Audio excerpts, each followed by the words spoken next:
네, 문재인 대통령과 김정은 북한 국무위원장의 평양 정상회담이 이제 하루 앞으로 다가왔습니다. 회담의 세부 일정은 잠시 뒤에 임종석 비서실장이 공개할 예정인데요. 이 한반도 비핵화의 분수령이 될 이번 회담, 두 분의 전문가와 함께 전망해 보도록 하겠습니다. 차두현 아산정책연구원 개권연구원, 그리고 봉영식 연세대 통일연구원 전문연구위원과 함께하겠습니다. 두 분 안녕하십니까? 안녕하십니까? 네, 안녕하십니까. 자, 문재인 대통령의 평양 방문 이제 하루 앞으로 다가왔는데요. 네. 김대중 노무현 전 대통령에 이어서 이제 역대 세 번째로 평양에서 정상회담을 하게 됩니다. 네. 자, 이번 평양에서의 회담은 글쎄 앞서 있었던 두 번의 정상회담과는 또 다른 중요한 길목에서 맞게 되는 회담이 되겠죠. 그렇죠. 첫 번째 그 2000년 정상회담이 한반도 평화와 남북 협력에 대한 일종의 가능성 타진 차원이었다면 2006년은 그 가능성을 확장해 보려는 노력이었고요. 이제는 이런 그 구체적인 그동안 이 축적된 합의의 정신들을 바탕으로 해서 어떤 구체적인 사업들, 그다음에 구체적인 협력 조치들이 이제 이행돼 나가는 단계, 어떻게 이행할 것인가, 그다음에 어느 만큼 그 시간 예정을 가지고 이행할 것인가, 이것이 이제 집중적으로 논의될 수 있는 단계라고 볼 수가 있겠죠. 예. 봉영식 연구위원은 이번 회담을 어떻게 보시는지요? 예, 그런 말이 있죠. 그 어느 전문가께서 이렇게 서로 포옹하는 거는 4월 27일에 충분히 했으니까 이제 감동을 만들기보다는 4월 27일 양측이 합의한 그런 굵은 줄기를 어떻게 이제 실행할 것인가, 거기에 대해서 좀 얼굴을 붉히고 이야기하더라도 솔직한 얘기를 하는 것이 좋다. 그것이 남북관계 실질적인 진전에 도움이 될 것이다. 네. 저도 이런 의견에 공감합니다. 예, 그러니까 실질적인 성과가 있어야 된다. 뭐 그런 기대를 나타내셨는데, 네.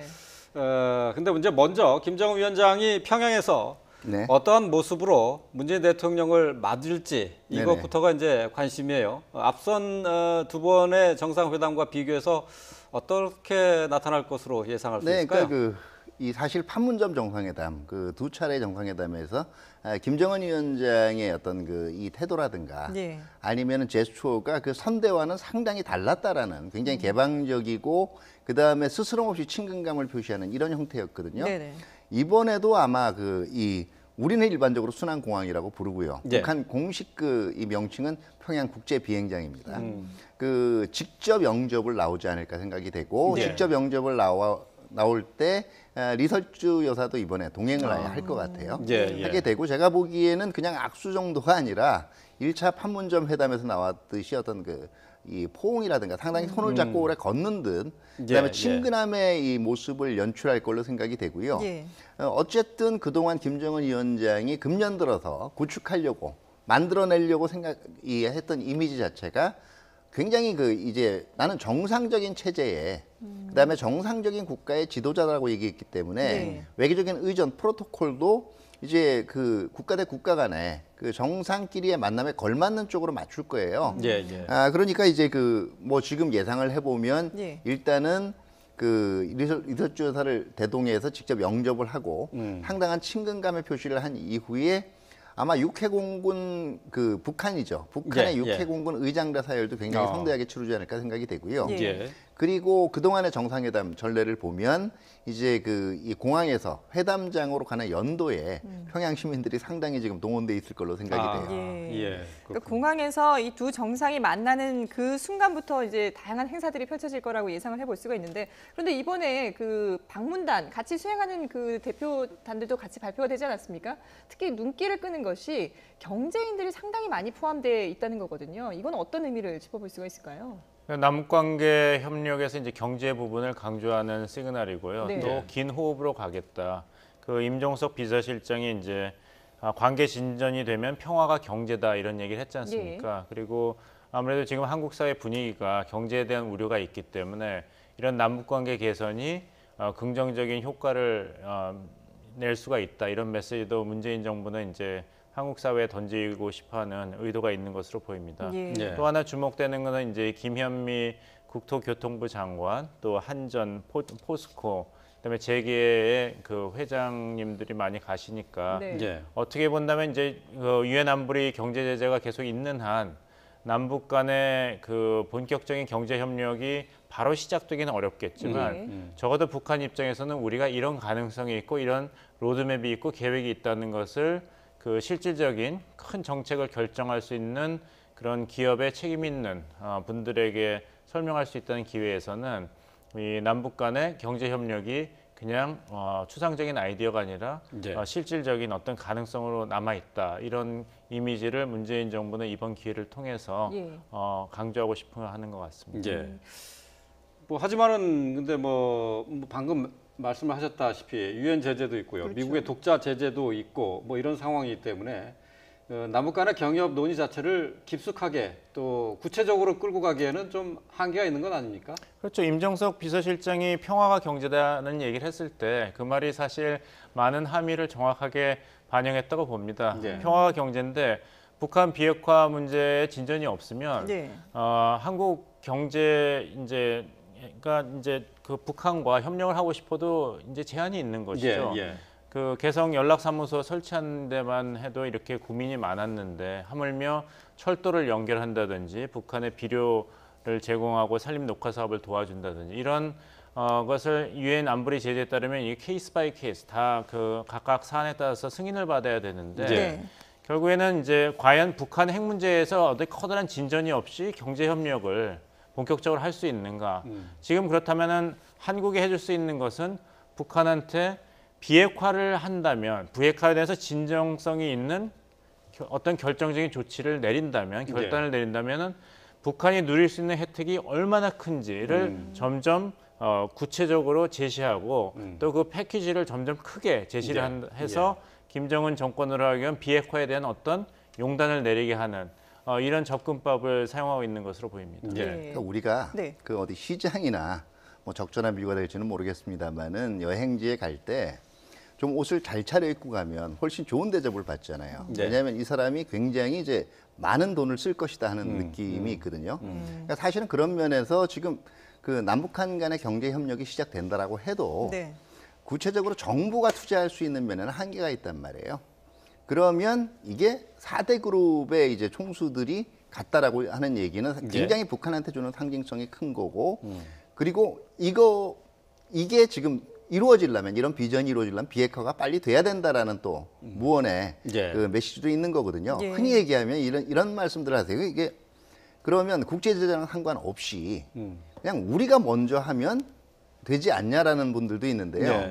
그게 안보 이유 때문이 아니고 실질적으로 불가능한 게 왜냐하면 그 투자는 우리가 하지만 이 투자가 원활하게 이루어지려면 국제적인 제도의 뒷받침을 받아야 됩니다. 예. 국제적인 제도라는 게 국제금융제도가 있고요.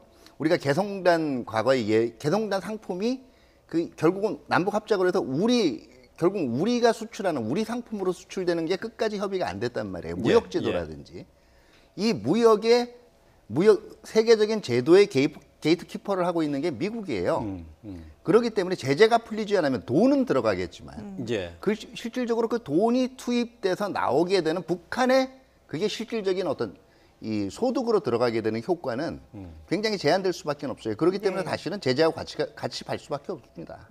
한 가지 좋은 예가 이제 박근혜 대통령이 이란을 방문해서 그때 이란과 이제 한국 간의 본격적인 경제 협력이 물꼬가 트였다. 왜냐하면 이란이 이제 그 여러 가지 경제 제재에서 벗어났기 때문에 그 자원, 그 지하 자원과 그 인구 이게 대단한 시장이고 그래서 한국 기업이 이제 이란 기업과 협력을 한다면은 이러이러한 엄청난 경제 혜택이 기대된다고 이야기를 했지 않습니까? 근데 사실 그때 많은 그런 계약들이 MOU 상태에서 멈췄죠.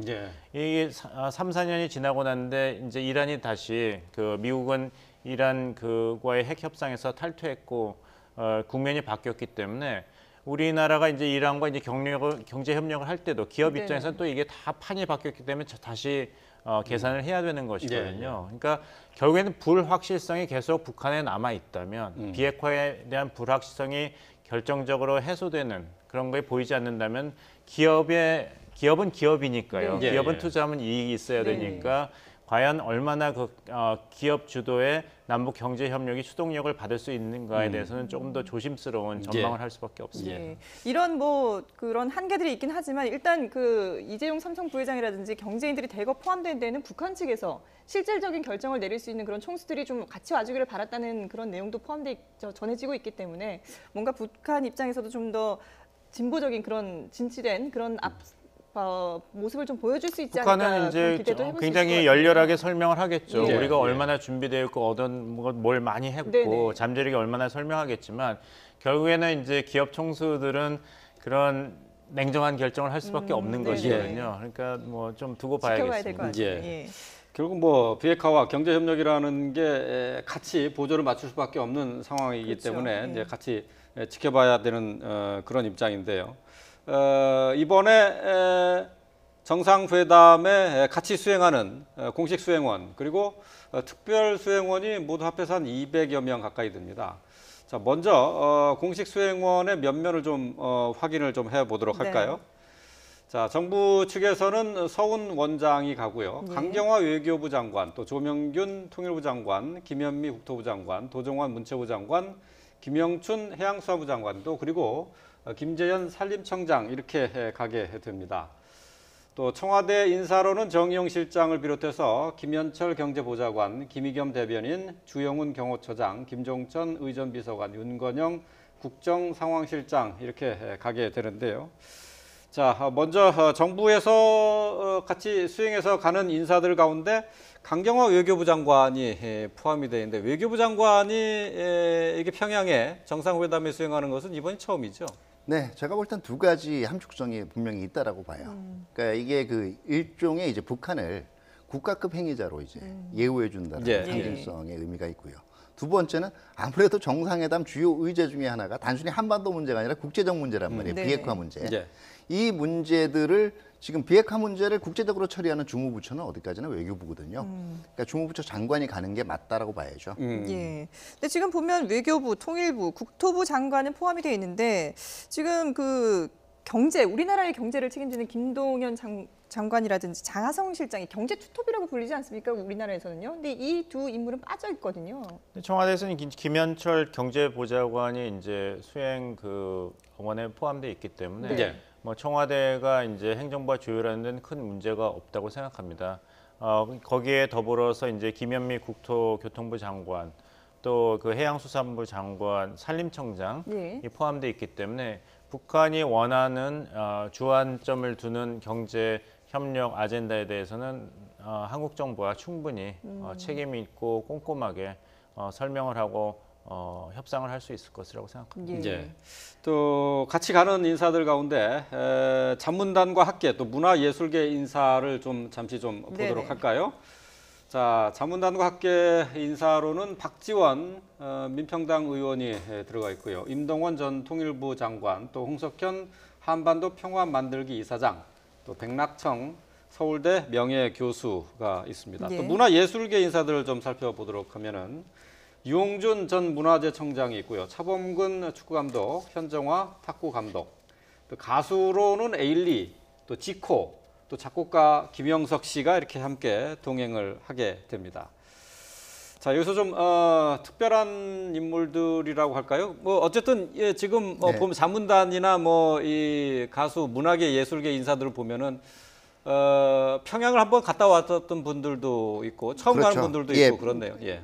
그 일단 그 자문단과 학계 쪽은 평양을 실질적으로 가본 분들로 많이 구성이 돼 있고 예. 과거에 이제 특히 이제 학계라든가 이 문화계 협력 또는 정치계 협력들이 있을 때 주요한 과교 역할을 해왔던 분들로 구성이 되고요. 예. 문화예술계 인사들 중에서 물론 여기서 이제 평양을 가보신 분들도 있습니다. 예, 예. 있지만은 눈에 띄는 게 특히 예술계 같은 경우에 좀 젊은 층으로 구성이 돼 있죠. 예, 예. 아무래도 요즘 이제 그리고 이번에 그 수행단 내에는 또 청소년, 그러니까 이제 청년층 대표도 2명이 포함이 돼 있어요. 예. 중학생도 있죠. 예. 예, 이게 결국은 그 김정은 위원장도 그동안 취임 이후에 끊임없이 강조한 게 후대 사랑이에요. 그러니까 남북한 관계에서 이 협력이라든가 어떤 약속이라는 게 지속 가능하기 위해서는 네. 이게 기성세대들만의 어떤 그 이 합의에 대한 그 이 주지라든가 이런 게 있어서는 곤란하거든요. 계속적으로 이런 젊은 세대층에 통일이라든가 아니면 남북 협력에 대한 이 공감대가 확산이 돼 나가야 되기 때문에 네네. 그런 상징성을 고려를 해서 이번에 젊은 층을 좀 많이 포함을 시켰다라고 생각합니다. 정말 다양하고 여러 가지 의미들을 고려해서 이 방문단을 꾸렸다라는 그런 생각을 하게 되는데 이렇게 대거 많은 인원들이 갑니다만은 일단 가장 중요한 것은 남북 정상이 모여서 어떤 얘기를 할 것인가가 아니겠습니까? 이 평양회담의 의제가 어떤 것들이 다뤄질 수가 있을까요? 김정은 위원장이 이야기하기 꺼려하는 이야기를 해야겠죠. 네. 북한이 비핵화에 대해서 진정성 있고 가시적인 조치를 얼마나 취할 것인가. 그것이 없이는 한국이 중재자 역할을 하는데도 한계가 있다는 메시지를 아마 문재인 대통령은 전달할 것 같습니다. 이전에 그 원로들 모신 자리에서도 그런 말씀하셨죠. 이제 북한이 미래 핵을 포기한 다음 단계로 가야 된다. 예. 현재 핵, 과거 핵을 이제 처리하는 단계로 가야 된다는 것은 이제 영변 원자로라든지 우라늄 농축 시설 같은 그리고 이제 이동식 미사일 발사대 네. 예. 현재 핵을 불능화시키는 단계로 가야지 미국 측에서도 종전선언이라든지 좀 더 가시적이고 전진적인 조치를 취할 수 있다. 서로 주고받기가 성립이 된다. 이런 메시지를 이제 강조하신 것으로 알고 네. 이런 메시지를 아무래도 좀 불편하더라도 김정은 위원장에게는 전달하실 것으로 생각됩니다. 그것이 예. 바로 또 중재자의 역할이니까요. 네. 예. 문재인 대통령이 지난번 원로 자문단 회의에서 했었던 발언을 저희가 잠시 보여드렸는데요. 네네.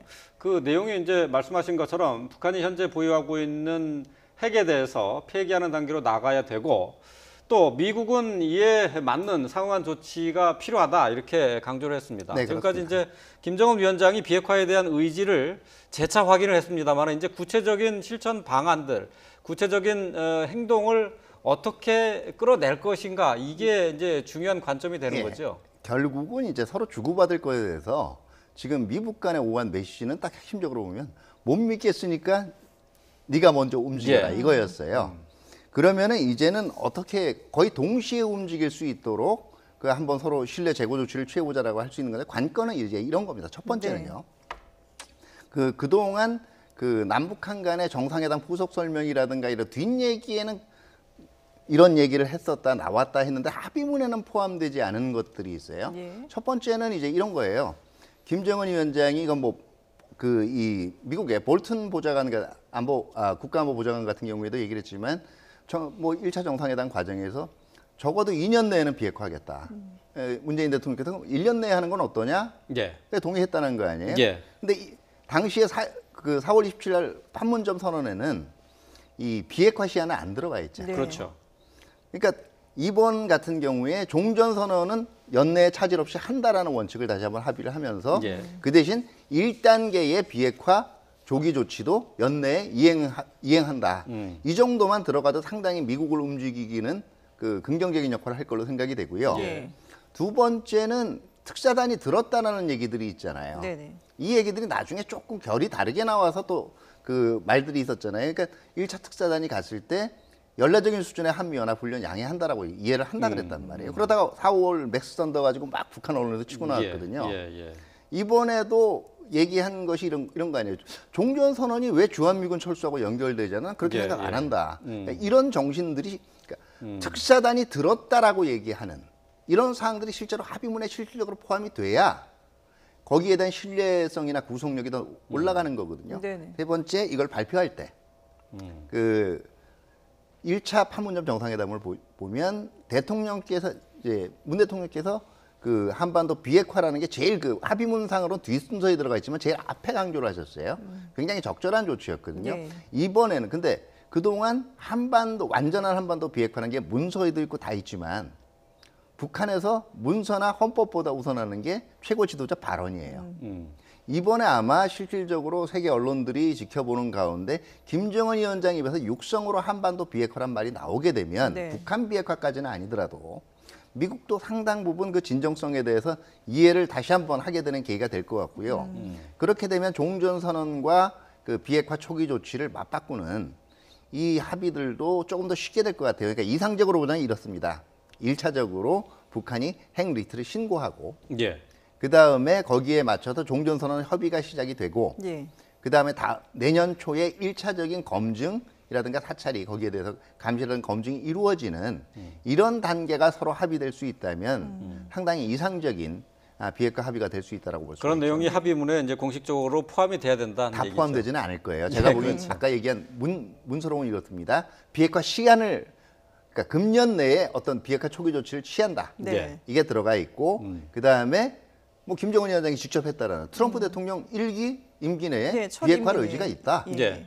이거는 어차피 들었다라고 얘기하는 거 아니에요? 이게 그렇죠. 문서로 남아서 이상한 게 하나도 없거든요. 실제로 네, 한 말이면. 예. 네, 두 번째는 종전선언도 금년 내에 다시 한번 북한이 이거는 의구심을 가질 수가 있으니까 예. 1차의 합의대로 연내에 차질 없이 이 종전선언을 끝마친다. 예. 이게 들어가게 되면 양쪽 다 만족할 수 있지 않을까 생각이 돼요. 예. 예. 예. 지금 트럼프 대통령도 상당히 이 문재인 대통령의 역할에 기대를 하고 있는 상황인데 그러면 미국과의 어떤 사전 조율이라든지 이 지금 북한 그 방문을 해서 남북 정상회담을 하기 이전에 미국 측의 입장이라든지 이런 부분을 다시 한번 확인을 한 게 있을까요?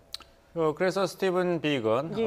대북 특사가 이제 아시아 순방을 하고 또 한국에는 이제 2차례나 방문을 한 그렇죠. 것이죠. 예. 그것이 조율을 하기 위한 그런 조치였고, 하지만 이제 우려 사항은 남아 있습니다. 표면적으로는 이제 한국과 미국이 동맹국으로서 빚셀 틈이 없다 이런 얘기를 하지만 사실 빚이 많이 새고 있다는 그런 보도가 나오고 있거든요. 예. 미국이 불만을 표출한 것은 이제 월스트리트저널 보도에 있지만 북한이 아직도 핵물질을 계속 생산하고 있고 네. 뭐 미사일 능력도 감소되지 않았다 이런 보도가 나오고, 또 미국이 우려하는 것은 이 국무부에서 계속 발표를 하고 있지만 이 남북 간의 관계 개선이 북한 비핵화 발을 맞춰 나가야 된다. 예. 국제사회와 공조해야 된다는 얘기를 한다는 건 사실 우려한다는 것이거든요. 가장 이상적인 것은 문재인 정부가 얘기하듯이 남북 관계가 개선이 되면은 그것이 북한이 핵과 미사일을 내려놓을 수 있는 인센티브를 더 주는 예. 경제 발전을 선택하는 방향으로 유도될 것이다. 이런 주장인데 미국 입장에서는 그것보다는 경제 제재 조치가 완화되면은 북한이 핵과 미사일을 협상 테이블에 올려놓을 그런 인센티브가 없어진다는 것이죠. 그래서 이제 남북 관계 개선과 비핵화 진전이 같이 톱니바퀴처럼 딱 물려서 나가야 되는데 지금은 어떻게 보면 서로 반대 방향으로 가고 있다는 게 미국의 입장이거든요. 예. 예. 그러니까 여기서 문재인 정부가 이번 정상회담에서 큰 실수를 할 수 있는 건 뭐냐면은 남북 관계 진전이 비핵화에도 긍정적인 역할을 할 것이라는 스스로의 확신에 너무 빠져서 북한한테 소위 너무 많은 약속을 한다는 것이죠. 그러면 예. 미국 입장에서는 한국이 과연 미국과 북한 간의 중재자인가, 중재자 역할을 신뢰할 수 있는가 이런 의구심을 가지게 될 것이고, 북한 입장에서는 한국이 이런 큰 조치를 약속했는데 만약 여러 가지 사정으로 정상 이후에 이것이 속도를 가지고 실현이 안 된다면 예. 북한 입장에서는 한국에 대한 신뢰도 가질 수가 없는 것이죠. 네. 그래서 이번에 대통령께서 무엇을 약속하는 것도 중요하지만 무엇은 정확하게 기다려봐야 된다고 북한 측에 전달하는 것도 중요합니다. 제가 보기에는 예. 비핵화 이외에도 저는 개인적으로 두 가지가 더 실현이 됐으면 해요. 첫 번째는 우리가 1차 정상회담 한 다음에 이 북한 국무위원회하고 청와대 간에 한 라인 설치하겠다라고 얘기했잖아요. 네. 예. 근데 이게 실질적으로 시험 가동만 되고 실질 가동되고 있다라는 보도가 나온 적이 한 번도 없거든요. 그리고 이게 실질적으로 가동되면요, 특사단이 왔다 갔다 할 필요 자체가 없는 거예요. 한 라인이 예. 있기 때문에. 예. 이게 왜냐하면 사실상 통상적으로 이제는 남북 정상들이 의견을 나누고 대화를 할 수가 있다라는 얘기예요. 이 상징성을 한번 생각을 할 때 한 라인에 대한 얘기 들어가야 되겠고, 그동안 지금 벌써 3번째 평양에 가서 정상회담을 하지 않습니까?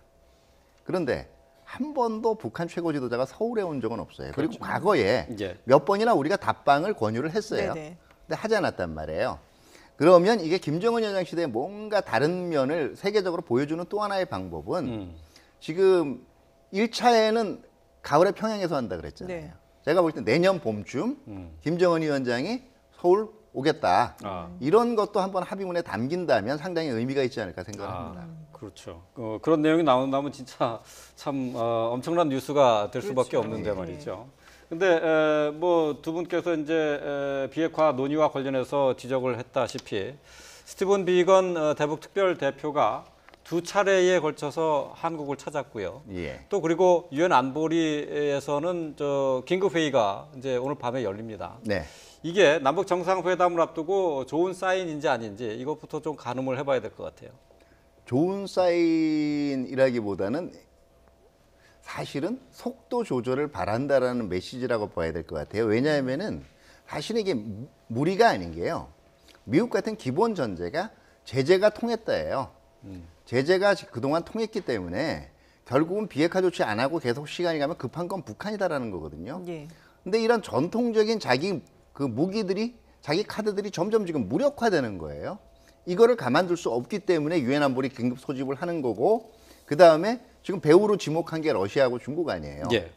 그러니까 우회적으로 한국 쪽도 남북 경협이나 이런 쪽에 속도 조절을 해줬으면 좋겠다라는 거고, 예. 제가 볼 땐 비건 새 신임 대표의 전반적인 성향도 그런 쪽에 보다 이제 좀 보수적인 접근의 기존의 접근보다는 오히려 가까운 쪽으로 봐야 될 거예요. 너무 앞서가지 말아라 하는 그런 예. 얘기가 전달이 된 건가요, 그러면?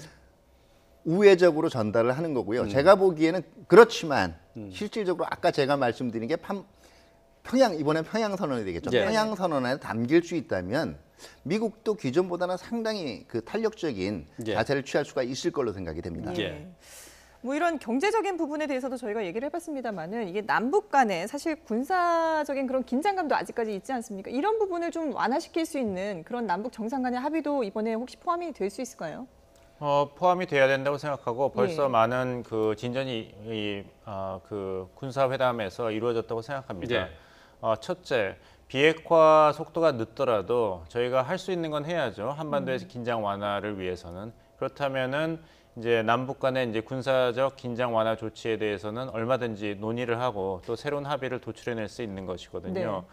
GP 숫자를 줄인다던가 아니면은 서로 이제 전력을 군사 분계선에서 좀 더 멀리 떨어뜨린다던가 뭐 서해에서의 또 어떤 실질적인 조치를 취해가지고 또 조업의 안전을 보장한다든지 예. 이런 건 비핵화의 진전이 어느 정도 되든지 속도에 상관없이 우리가 할 수 있는 부분이기 때문에 북한과 해야 된다고 생각합니다. 그리고 두 번째는 그런 가능성도 있는 것이죠. 만약에 이런 재래식 무기 군축과 긴장 완화 차원에서 진전이 생긴다면 남북 간의 신뢰 구축 예. 또 그 속도를 낼 것이고, 북한이 주장하는 대로 우리가 핵과 미사일을 내려놓지 못하는 것은 이 호전적인 정책 때문이다라는 그런 북한의 주장이 점점 약해지는 그런 부수 효과도 기대해 볼 수가 있습니다. 예. 다만 그러기 위해서는 판문점 선언에 나온 일체의 적대 행위를 안 한다고 돼 있단 말이에요. 적대 행위라는 게 구체적으로 어떤 것까지를 포함하느냐에 대한 남북한 양측의 합의가 있어야 돼요. 지금 북한은 주장하는 게 훈련도 적대 행위고, 예. 그다음에 비방뿐만 민간에서 아니라 하게 되는 이제 가령 전단 살포도 네네. 사실은 그거 못 막으면 적대 행위에 들어가는 거예요. 그러니까 비방 훈련 이런 모든 걸 다 적대 행위로 지금 그 넓혀서 해석을 하고 있단 말이에요. 예, 예. 이거를 정말 일반적으로 얘기하는 군사적인 적대 행위, 의도를 가진 우발적 충돌도 아니고 의도를 가지고 상대방을 위해하겠다라는 그 이 목적을 가진 군사 행위들을 적대 행위로 좀 좁혀서 해석을 할 수 있어야 네. 쓸데없는 논쟁에 휘말리지 않을 거예요. 예.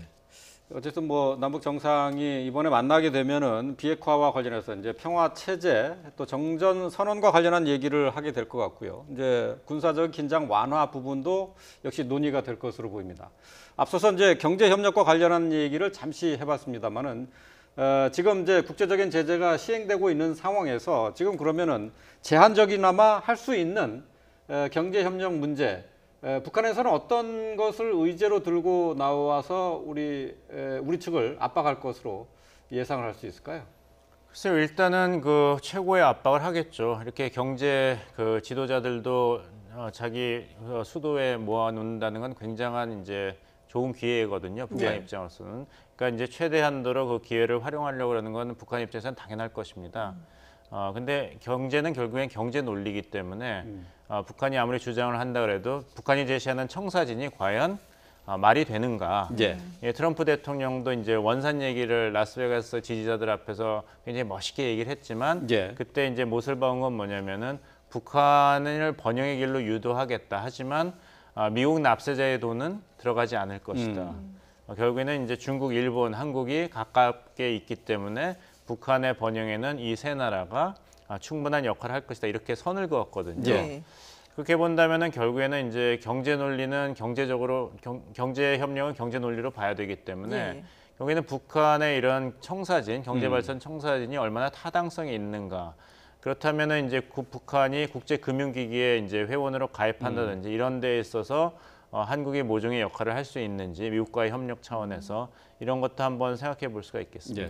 그렇기 예. 때문에요. 예. 이번에 이번 재벌 총수들도 가지만 네. 남북한 간에 서로 가지고 있는 경제 개발 계획들에 대해서 서로 이제 공유할 수 있는 기회가 더 만들어져야 될 거라고 생각해요. 네. 한반도 신경제 기도라는 게 굉장히 정교하고 잘된 구상이긴 하지만 네. 이건 우리가 가지고 있는 비전이란 말이에요. 예, 예. 북한이 가지고 있는 경제 발전 비전이 있습니다. 16개 내륙 경제 특구라든가 네네. 예. 이런 면들이 함께 그래서 우리가 어떤 투자를 원하고 어떤 면에 강점이 있고 어떤 면에서 기업들이 투자할 때 충분하게 이익을 낼 수 있다는 걸 설명할 수 있는 예. 이런 자리들이 만들어져야 될 거고요. 근데 우리 지금 입장에서- 당장은 어쨌든 북한에서는 관심이 있는 부분이 개성공단이나 그렇죠. 금강산 관광재개 이 부분 아닐까요? 그렇죠. 개성이나 금강산 부분들이라는 게 공적으로 뭐냐면 세계를 향한 개방 부분이에요. 네. 우리는 항상 생각하는 게 남북 경협을 생각하면 북한을 대륙 진출의 교두보 정도로 활용을 하면 네. 남북 모두가 도움이 된다 아니에요? 네. 근데 북한 입장에서 거꾸로 역발상을 해보면 한국이 태평양 진출을 위한 가교가 될 수 있는 거예요. 그런 면에서 원산이나 제가 말씀드린 항구 지역도 예. 충분하게 강조를 하는 것도 사실은 그런 구상도 담고 있다라고 봐야 됩니다. 네. 그렇군요. 예. 어쨌든 많은 여러 가지 난제를 안고 있습니다. 중요한 길목이라고 앞서서 얘기를 했습니다만은 남북 간에 어떤 식으로 이제 평화 체제를 만들어 나갈 것인가 청사진을 이번에 제시하는 기회가 될 것으로 기대가 됩니다. 예. 자, 지금까지 차두현 아산정책연구원 개건연구원 그리고 봉영식 연세대 통일연구원 전문연구위원과 함께 얘기 나눠봤습니다. 두 분 말씀 잘 들었습니다. 네, 감사합니다.